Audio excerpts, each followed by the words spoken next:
que vai ser permeada pelo profissionalismo de todos aqui presentes, considerando inclusive o que eu apurei da conduta dos advogados até então. Né? Saúdo mais uma vez a presença de todos e, quando o advogado da defesa preferir, tem a palavra pelo período de 1h30.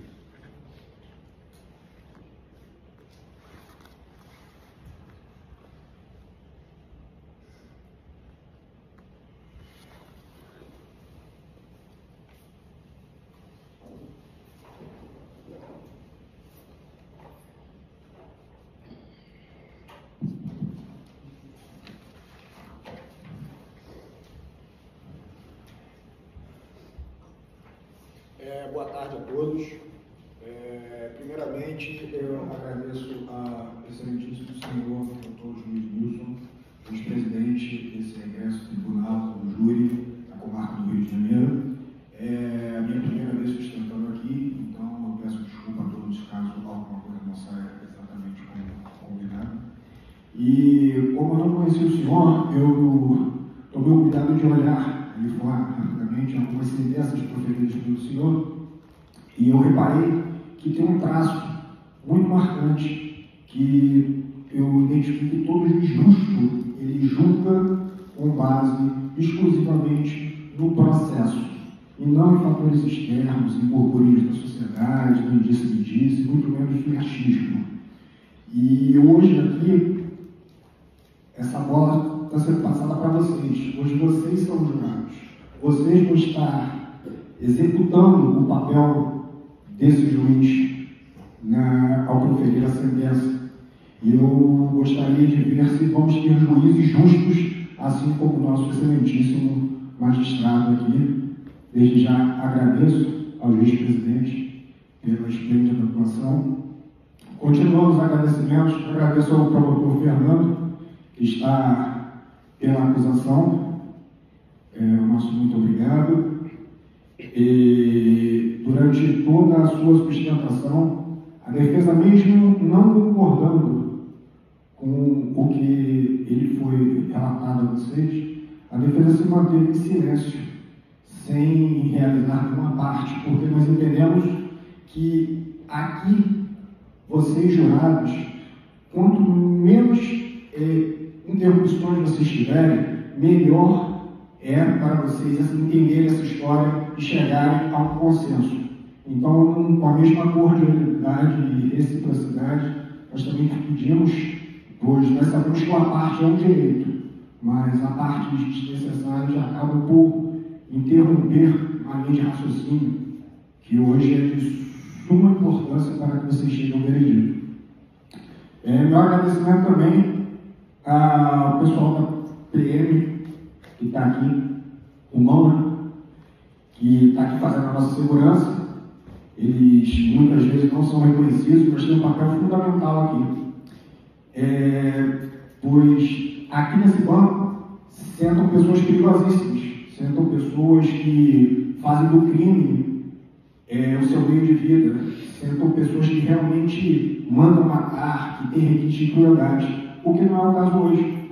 Hoje, ele vai ficar ali despreocupado, porque o nosso réu, ele veio pelas próprias pernas, nem ao chamado ele está, porque o Ministério Público entende que ele não é um réu perigoso. Então ele está ali, sem algemas. Se fosse o contrário, estaria algemado. Meu muito obrigado também aos serventuários, na figura do Arthur, que não só ele representa a todos que indiretamente estão aqui e fazem isso acontecer, as pessoas dos computadores, as pessoas que ficam ali na frente da segurança, e todos eles. Gostaria também de falar o nosso muito obrigado ao nosso acusado, Felipe. Felipe, que quando veio a gente, contou uma história que ninguém acreditava nele. E nós acreditamos, porque o que foi passado para vocês é apenas uma versão, apenas um lado da história. E toda a história tem duas partes. Gostaria de agradecer também a vocês, os principais, hoje, os principais jurados aqui, as pessoas que têm o poder nas mãos de decidir o futuro do Felipe. A única coisa que eu peço a vocês é o seguinte: quando vocês têm grandes poderes, vem grandes responsabilidades. Hoje, vocês têm o poder nas mãos de julgar o destino daquela pessoa e a responsabilidade de não cometer uma injustiça. Então, eu peço que, como vocês ouviram a versão do promotor, vocês escutem agora, com toda a razoabilidade, a nossa versão da história e tomem uma decisão justa. Boa tarde a todos. Não, pode estar funcionando aqui. Fugindo um pouco da ritualística que foi traçado, o cronograma que nós traçamos, doutor Fernando, eu gostaria aqui, em nome da defesa, pedir desculpa pela postura do nosso cliente, do Felipe. Acredito que ele não tinha intenção de ser deselegante com o senhor, de faltar com respeito, mas é que o Felipe, conforme mesmo você relatou, é uma pessoa que tem pouco entendimento. O senhor tem a 7ª série e deve falar inglês e tudo, não fala fluentemente. Questão de táxi do trabalho dele. Então, assim, eu peço desculpa em nome da defesa a parte que ele fez ao doutor. Como o Murilo que me antecedeu aqui disse, toda a história tem uma versão. Toda a história tem 2 lados. E eu estou um pouco emocionado porque quando me deparei com esse processo do Felipe, na denúncia, a meu ver, eu senti com todo o respeito ao Ministério Público, abusivo. A denúncia de tentativa abusiva, por um motivo fútil, por um motivo também que dificultou a defesa da vítima. Quando a gente analisou as provas, a gente verificou que ela era abusiva. O Felipe não quis matar o Thiago. E, diante dessas circunstâncias, eu preciso que hoje cada um das senhoras e dos senhores faça uma reflexão. Eu jamais vou equiparar cada um das senhoras e dos senhores ao Felipe, pois eu acredito que muito das senhoras e dos senhores aqui não teria o comportamento que ele teve. Mas eu preciso que vocês tenham empatia com o Felipe, que olhem pelos olhos dele, a versão dele, e a versão dele vai vir por nós, pela defesa. Então eu preciso que cada um de vocês hoje escute a versão da defesa e analisem a prova, pois, como foi dito, vocês têm um poder grande na mão hoje, vocês vão decidir o futuro do Felipe. E com isso, vocês precisam, além de conhecer os fatos, conhecer o direito e aplicar esse direito para que seja feita a justiça. Então, ou ouviram o Ministério Público, vão ouvir a defesa e depois nós iremos demonstrar para vocês como o direito, como a lei é aplicada nesse caso. E com isso vocês vão ter condições de decidir a vida do Felipe. E, como eu disse, eu preciso que vocês analisem o caso sobre o olhar do Felipe.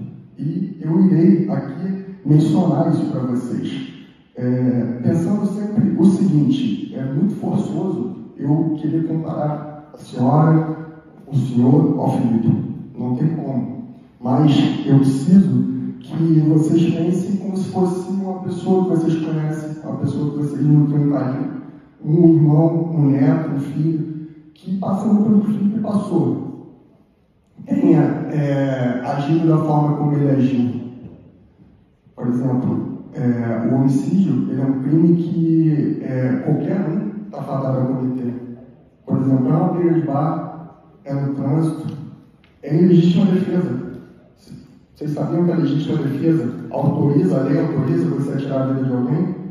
Desde que você se utilize dos meios moderados para resguardar sua integridade física ou a integridade física de terceiros. Se vocês agirem em legítima defesa por conta de um familiar seu, um ente querido, vocês vão estar sentando aqui no banco dos réus e vão ser julgados por isso, por 7 pessoas do povo, que vão ter que analisar se você agiu em legítima defesa ou não. E repetindo, quando nos deparamos com esse processo nos soou abusivo, a tentativa de homicídio. E o doutor promotor, ele ainda menciona um caso emblemático, que assim, eu me recordo, eu era criança, que era do Índio Pataxó, em que jovens atiraram fogo no índio. Ah, não, a gente não queria matar, a gente assumiu que assim, a gente queria brincar. Mas assim, quem que atira fogo no índio? E assim, o Ministério Público compara o caso do Felipe com o do Índio Pataxó, como se fosse um criminoso bárbaro. Mas aqui foi o da vítima. E qual foi a versão da vítima a respeito desse caso? O que a vítima disse? A vítima, eu não quero demonizá-la, não vou demonizá-la, mas o que ela diz é importante para esse caso. E eu quero que vocês se atentem para um fato importante. Aonde ocorreu essa colisão? Em qual parte do veículo? Não sei se os senhores e as senhoras dirigem, mas a vítima e o Felipe disseram que a colisão do carro foi na parte traseira do Felipe, na lateral, na parte traseira. Quem que joga o carro em cima de outra pessoa pela lateral? Você vai jogar de frente. Provavelmente vai bater o farol, o paralama, e não da porta traseira para trás. Então, assim, isso é um fato relevante. Mas, independentemente desse fato relevante, o que eu preciso que vocês parem e analisem. O promotor pintou o Thiago como se ele fosse um santo, que ele queria buscar o ressarcimento do prejuízo. Mas outro fato relevante que eu digo para vocês, ele tirou foto da placa do carro do Felipe. Se ele tirou foto da placa do carro do Felipe, ele só queria acionar o seguro ou mesmo buscar o ressarcimento. Uma pessoa que busca a justiça, ela iria fazer o quê? Ela iria buscar os meios, fazer um rebrate, fazer um RO, não precisava perseguir. Que vítima que é essa que persegue? Que vítima que é essa que tenta fechar? Que vítima que é essa que chega no sinal e desce do carro? Esbraveja. Hoje aqui, eu preciso muito ser honesto com vocês, a gente não quer impunidade. A gente não quer impunidade. Mas o comportamento do Thiago contribuiu para o resultado. Se ele tivesse pegado a foto da placa do carro do Felipe e tivesse buscado o ressarcimento, ele estaria perfeito, ele teria resolvido o problema dele. Mas não, ele perseguiu, ele fechou, ele desceu no carro e o Felipe atropelou ele sim. Por mais que o Felipe fale que não, ele atropelou. E o que isso resultou? Quais que foram o resultado? O que isso gerou? Lesões corporais leves. Lesões corporais leves, vocês me desculpam, porque acostumar aqui com o microfone. Lesões corporais leves. Vocês vão condenar o Felipe a 2 e 4 anos de prisão por lesões corporais leves? Ah, mas se tivesse acontecido isso, se tivesse acontecido aquilo. Não. Vocês têm que julgar de acordo com a prova. O que tem no processo? O que foi apurado? Nós estamos, a denúncia do Ministério Público, ela está baseada tão somente no depoimento da vítima e o que foi passado para as senhoras e os senhores, que é da Ana, que diz a Ana, por mais que ela não saiba quem que deu início à colisão, quem que esbarrou, quem que fez, ela diz, ela reforça a versão do Felipe, ela reforça que o Thiago perseguiu, ela reforça que o Thiago tentou fechar, que o Thiago gritou do carro dele, que o Thiago desceu do carro. Nós vivemos no Rio de Janeiro. Assim, quem que quer realmente resolver o problema vai agir de forma grosseira, inicial? Se você não se controlar, se alguém bater no seu carro e você não se controlar, o que vai acontecer se você desce esbravejando? Poderia ter acontecido um homicídio consumado. E não ocorreu. O que ocorreu foi uma lesão corporal. Então, o que eu peço para os senhores, diante dessa questão, já que vocês estão cientes de todas as provas, não me perdoe, dos fatos, agora eu pretendo passar para vocês para as provas. O que tem de prova nesse processo? O que foi produzido? Como eu disse, a denúncia está baseada em 2 depoimentos. 2 depoimentos, da vítima e da testemunha. Não tem mais prova. E a prova do laudo, ela é cabal, a meu ver. As folhas 15 e as folhas 16, o laudo ele diz o seguinte, que o Felipe negou atendimento médico no histórico dele. Ele negou atendimento médico. E logo em seguida, Obrigado. E logo em seguida, o perito, que é uma pessoa, um servidor público, oficial, ele responde na pergunta 5 do quesito: resultou perigo à vida? E a resposta é não. A conduta do Felipe não gerou risco à vida do Thiago. É grave? É grave, só que foi um atropelamento. E ele só teve lesões corporais, apenas lesões corporais. E vocês acolherem o que o promotor está dizendo, vocês vão estar condenando uma pessoa por tentativa de homicídio, a pena de 2 a 4 anos, uma pessoa que é trabalhadora, uma pessoa que, infelizmente, tem pouco conhecimento, a família dele está ali. Essa pessoa está quase 1 ano sem poder dirigir, e assim tirar o sustento do táxi. E está há 1 ano sem poder trabalhar. E aí o promotor vem falar que ele é esquentado, que ele é isso, que ele é aquilo, mas, repito, e a conduta da vítima? Se a vítima tivesse ido embora, o que teria ocorrido? E analisando, estudando esse processo, eu me recordei de um caso que aconteceu comigo com a minha esposa. Nós estávamos indo viajar para São José dos Campos e, num determinado momento na Dutra, tinha um acidente, eram 3 faixas, e o acidente ocorreu na minha faixa, onde eu estava. E aí, quando eu fui chegando perto, eu não conseguia mais passar porque o acidente estava ali. E aí, eu olhei para a esquerda, dei seta, abriu entre um caminhão, uma carreta e um carro, abriu um espaço. E eu entrei nesse espaço. Poucos minutos depois, eu não me recordo a quantidade, o caminhoneiro bateu na minha traseira, me empurrou. Eu tirei o pé do freio, eu falei, pô, não é possível que isso ocorreu. Minha esposa olhou para mim, assustada. Eu falei, o que está acontecendo? Eu falei, pô, ele deve ter errado ali. E depois veio logo em seguida outra batida. Ele encostou 2 vezes na minha traseira. E eu tinha 2 oportunidades: descer do carro e ir lá conversar com ele, ou assumir o meu prejuízo. E eu pensei no seguinte: está um trânsito enorme aqui, esse caminhoneiro, ele está estressado. Provavelmente, a minha esposa falou, e ela tem a razão, a mulher sempre tem a razão, que eu possivelmente entrei de forma abrupta, mas eu dei certo, entendeu? Então, assim, ele viu e bateu na minha traseira por 2 vezes. Uma pessoa que bate na sua traseira por 2 vezes, de propósito, ela quer o quê? Ela quer que eu desça do carro para poder conversar com ela, para resolver esse problema, ou ele quer aumentar o problema? Então, o que eu fiz? Fui embora.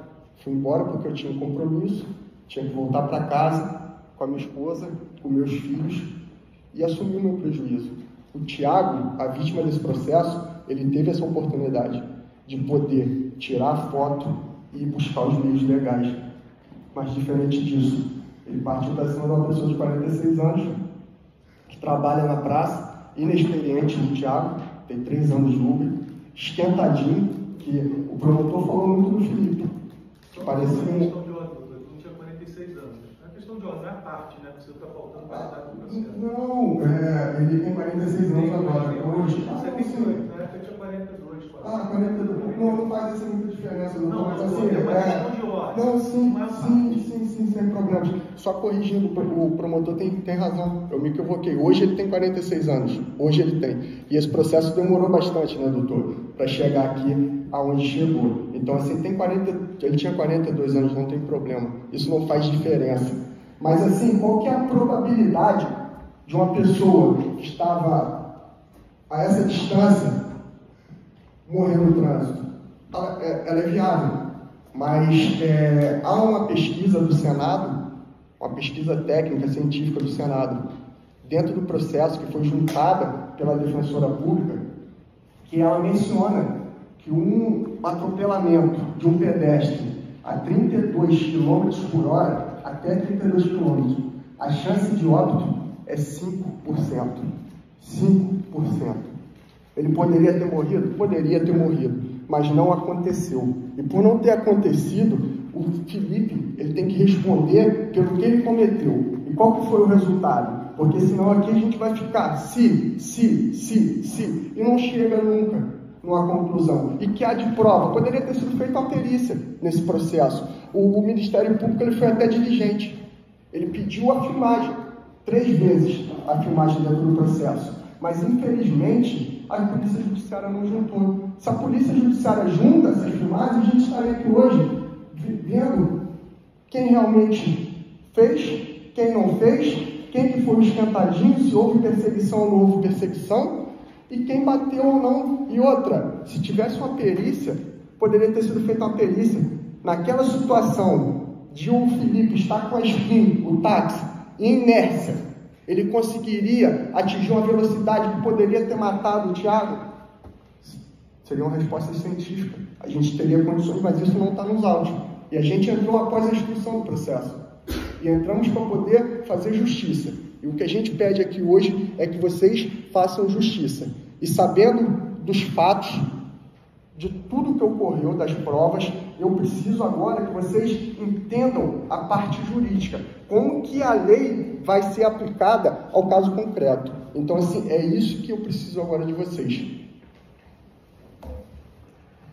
Senhores, aqui a gente tem duas versões, tá? Uma, que a vítima narra que o Felipe bateu no carro dele, e aí ele foi atrás do Felipe para cobrar, um menino tranquilo, né, só queria cobrar, e aí emparelhou o carro, manda ele descer, e o cara não desce, ele acelera, e a vítima vai atrás, na boa intenção só de cobrar, não satisfeito, larga o carro no meio da pista com uma passageira, vai até se posiciona na frente do veículo, começa a socar o capô do veículo, mandando ele descer. E aí eu me boto na situação do Felipe, uma pessoa que você não conhece, que já teve atitudes que já era para te gerar medo, né? Você está aqui no Rio de Janeiro, no centro do Rio de Janeiro, e um cara bate no teu carro, ou se não bateu, se fechou o teu carro, mas mesmo assim essa conduta já assusta. Um menino muito mais jovem, metido a garotão, né? Chega lá, bate no teu carro e manda tu descer. Eu desceria? Nunca. Porque se eu descesse, eu estaria sendo conivente com o que ele queria. E falar que ele queria resolver o problema nessa condição, na condição que persegue carro, na condição que fecha carro, na condição que larga carro no passageiro e vai atrás do cara e se posiciona na frente do carro dele, eu não acho que tem verossemelhança nesse sentido, né? Então, como o Thales falou da conduta, a gente precisa ter muita ciência nessa questão. E o crime de homicídio, a gente existe em duas possibilidades. De fato, aqueles crimes que o agente ele teve vontade de matar, né? E tem crimes que são acusações excessivas. E nesse caso, a gente entende que aqui é uma acusação excessiva. E eu gosto de falar para os jurados que o símbolo da justiça é uma balança. E hoje, essa balança ela está assim. Ela está desequilibrada. E o nosso papel aqui não é sustentar o insustentável, não é sustentar a impunidade, e sim cobrar o resultado justo, o que a lei determina diante dos fatos.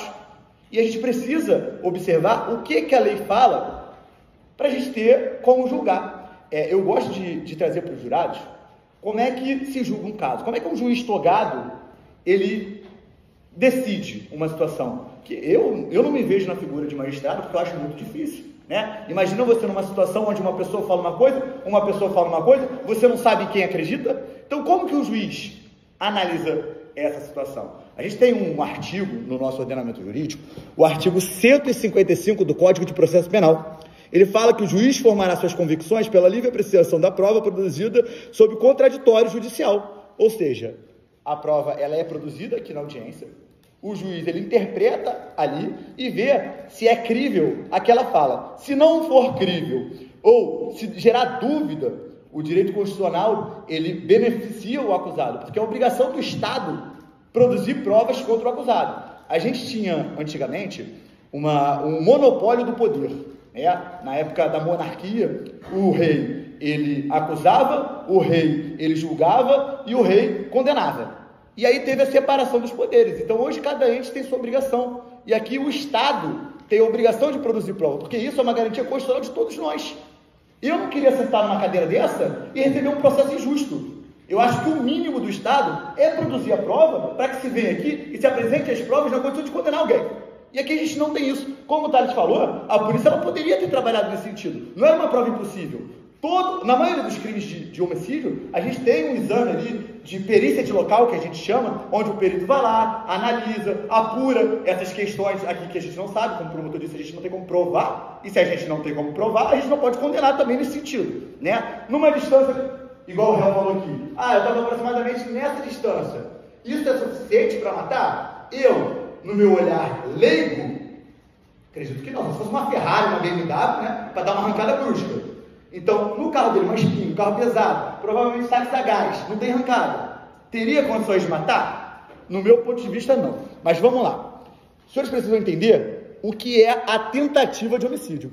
Existe o homicídio consumado, que é aquele onde o réu ele inicia a execução e atinge o fim de matar a pessoa. E existe a tentativa de homicídio, que é um instituto onde o direito fala que o réu ele tem a vontade de matar, ele inicia o crime, mas ele não consegue atingir o resultado por uma razão alheia à sua vontade. Ou seja, algo ou alguém impede ele de atingir um resultado. E aqui eu vou dar um exemplo para vocês, tá? Vamos supor que uma pessoa, querendo matar o seu inimigo, ele se mune de uma faca e começa a desferir golpes na pessoa. 1, 2, 3, 4, 5. E vem o policial, vendo aquela situação, efetua um disparo nesse agente que está efetuando os golpes e interrompe a conduta, não deixando que atinja o resultado morte. Essa vítima sobrevive. Nesse contexto, a gente tem uma tentativa. Por quê? Porque o policial, uma terceira pessoa, impediu que o agente consumasse o ato, certo? Então, nesse caso, se a gente observar o caso do Felipe, alguém impediu ele de consumar o crime? Não. Eu quero que traga uma prova que fale que impediu dele dar uma ré, descer do carro, pegar uma chave de roda, bater na cabeça, bicar o cara na rua caído. Ele falou que ele estava fragilizado. Quem impediu o Felipe de matar? Ninguém.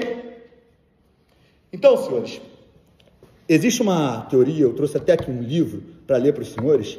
Esse livro aqui é de um promotor de justiça que ensina promotores a acusar. Todo promotor de justiça que presta concurso, ele tem que estudar aqui o Rogério Sanches. E aqui, não sou eu, defesa, falando. Isso aqui é um promotor de justiça, doutrinador, explicando o que é desistência voluntária. Isso aqui é um instituto legal que a lei prevê em certos casos.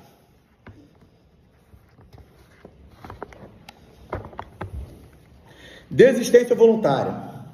Na desistência voluntária, o agente, por manifestação exclusiva do seu querer, desiste de prosseguir na execução da conduta criminosa.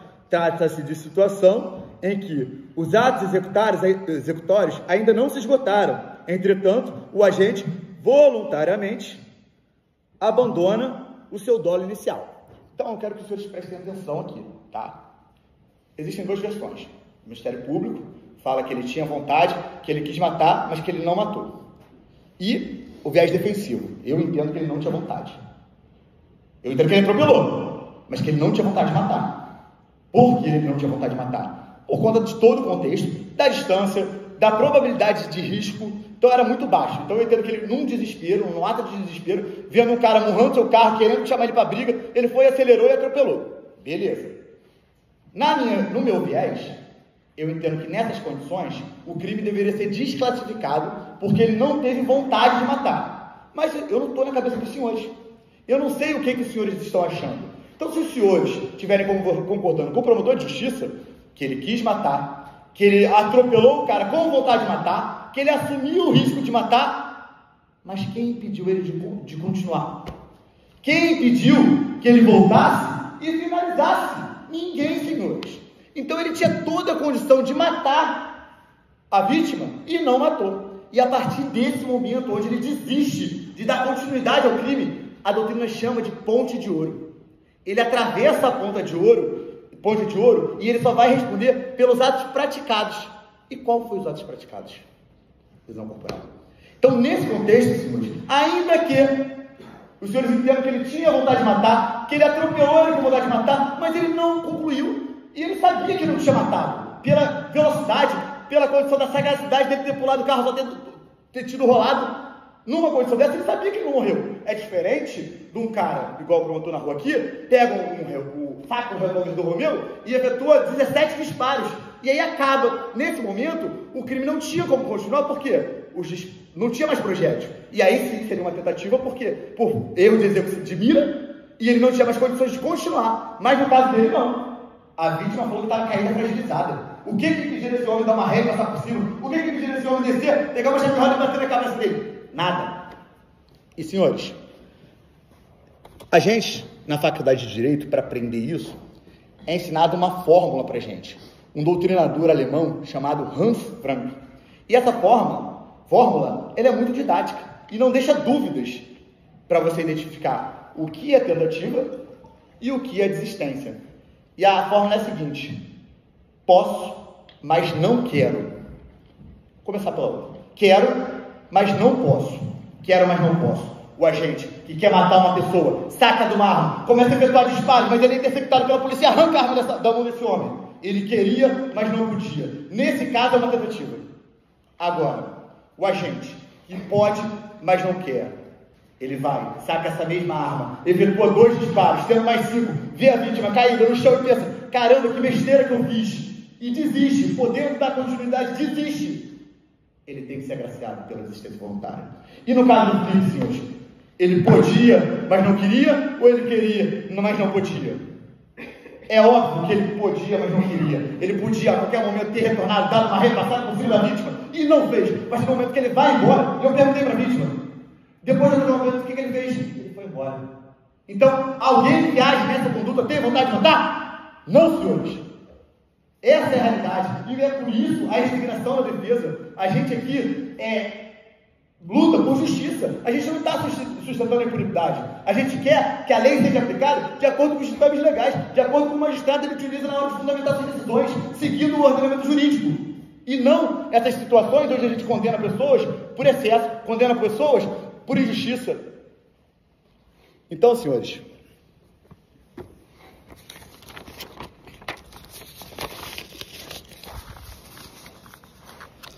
nós precisamos se ater que, independente da condição do Felipe, e aqui a gente percebe que, de fato, ele não é uma pessoa instruída, ele não é uma pessoa que entende direito, tanto é que eu perguntei para ele, Felipe, eu acho que você não entendeu a pergunta, a gente não está querendo saber se você tinha vontade de matar, mas se o carro pegou na pessoa, e ele vai e fala que pegou sim, pegou, né? Ele viu que pegou e ele poderia ter voltado e não voltou. E a partir desse momento, senhores, a gente não tem outra situação senão reconhecer a desistência voluntária.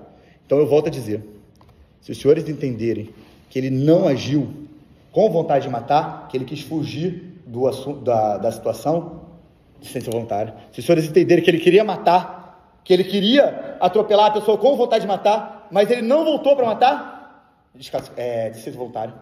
E qual vai ser a consequência disso? A partir do momento que for perguntado para os senhores se o réu, agindo com dolo de matar, atropelou a pessoa, e os senhores respondem não, os senhores tiram um fardo dessa responsabilidade de julgar o acusado e devolvem para o magistrado togado, porque os senhores são competentes para julgar os crimes dolosos contra a vida, e a partir do momento que os senhores entendem que não tem dolo, não é mais responsabilidade dos senhores.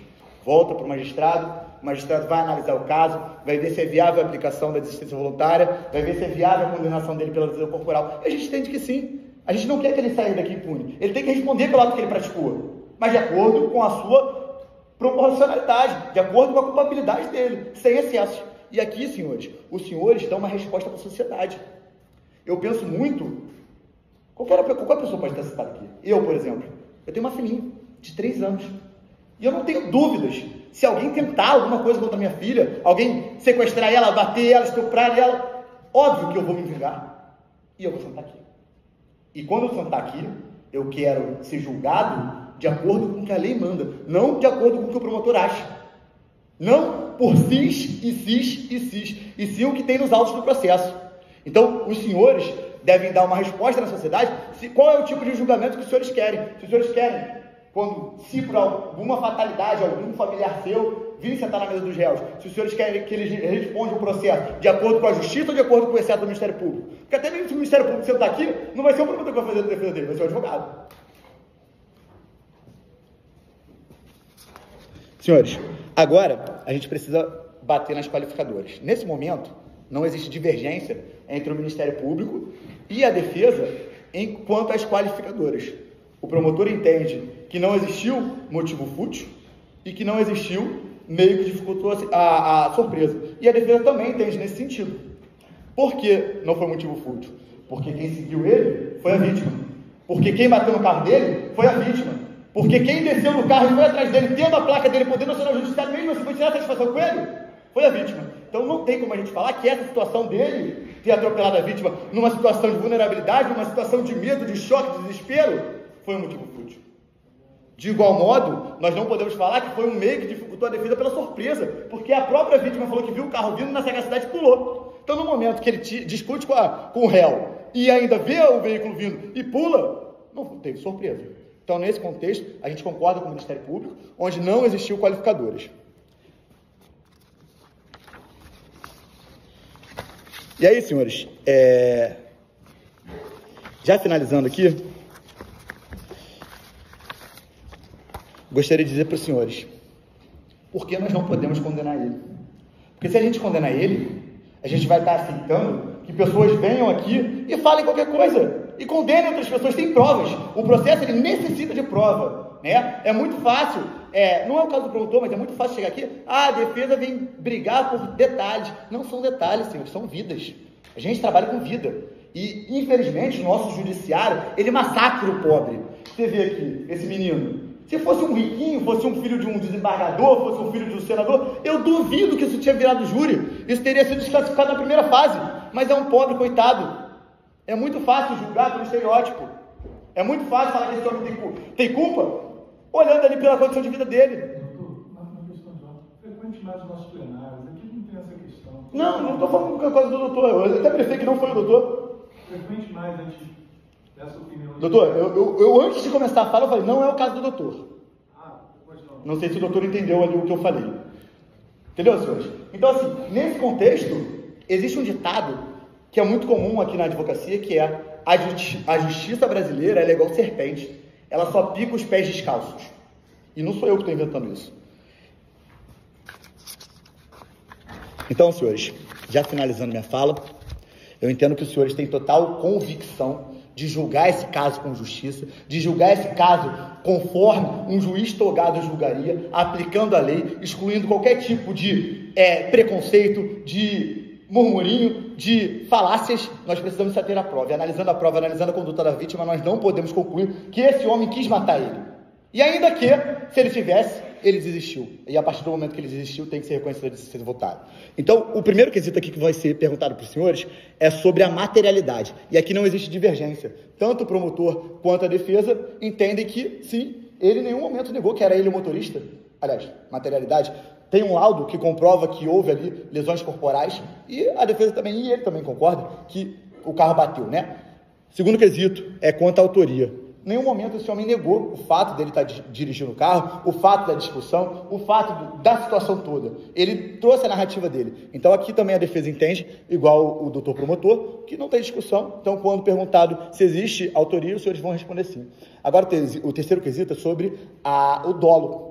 Se ele tinha dolo de praticar o crime. Só um minuto.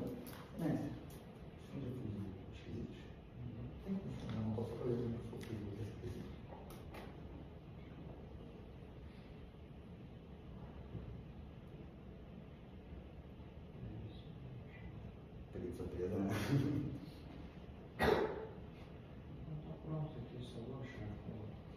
Mas para análise o quê? O relógio do dolo?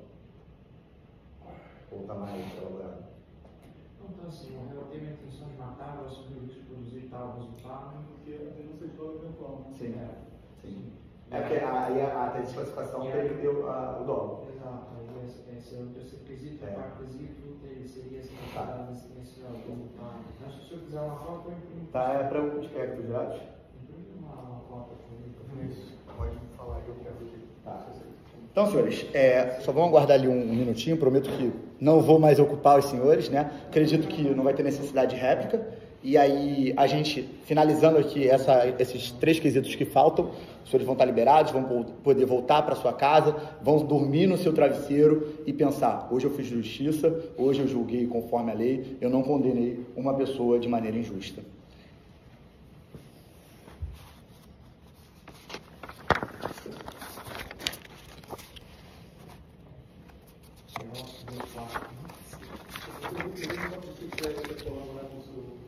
plaquinha de senhor, vocês vão ter lá e vão orientar de acordo. Beleza. Para não ter dúvida também, no momento que houver tese divergente, né, o promotor vai levantar a placa de acordo com a sustentação dele e a gente vai levantar a placa de acordo com a sustentação nossa.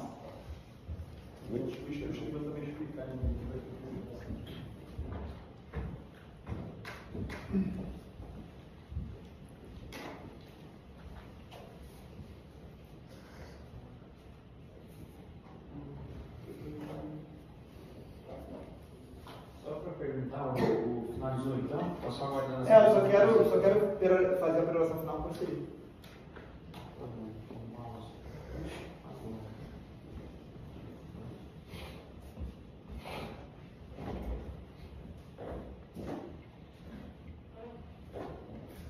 MP vai réplica?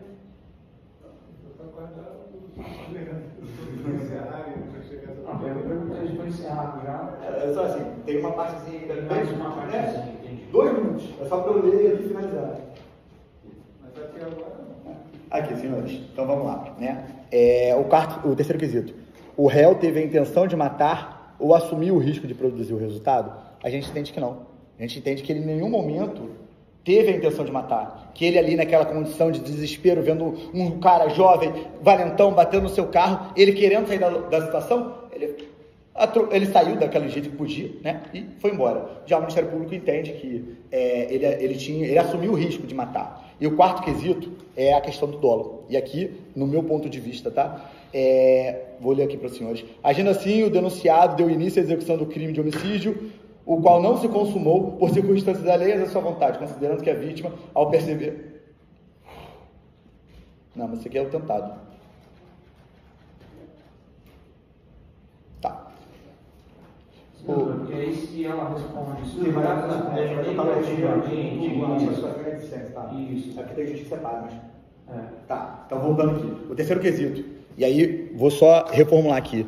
Então, nesse terceiro quesito, tanto se os senhores entenderem que ele não teve vontade de matar, ou se os senhores entenderem que ele teve vontade de matar, mas seguindo o que a doutrina diz, o que a lei diz, ele atravessou a ponte de ouro e não voltou para matar, ele desistiu da vontade de matar, aqui os senhores devem responder que não.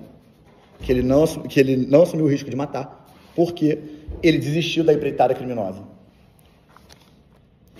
O quarto quesito é sobre a absolvição, e aqui, de maneira honesta, como eu me comprometi, eu não vou sustentar a absolvição dele.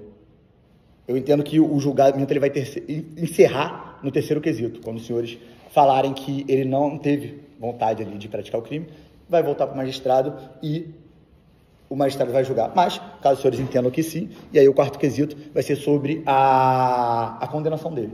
E aí os senhores ficam a cargo da consciência dos senhores. Quinto quesito.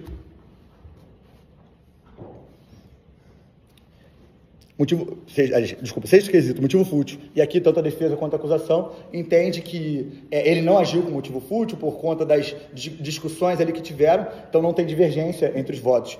E sexto quesito é sobre o meio que dificultou a defesa, que também não tem divergência, né, doutor? Então, e aí a gente entende que não tem qualificadora. E agora, os senhores já estão orientados, seguindo o senso de justiça, seguindo o seu senso comum, o seu íntimo conviccional. A decisão que os senhores tiverem aqui vai ficar entre a sua consciência e você, ninguém vai saber, é um voto secreto. Então, eu espero que os senhores façam justiça e busquem aqui um resultado justo, acolhendo as teses defensivas. Muito obrigado pela atenção que os senhores tiveram. Boa noite e um bom retorno para a casa dos senhores.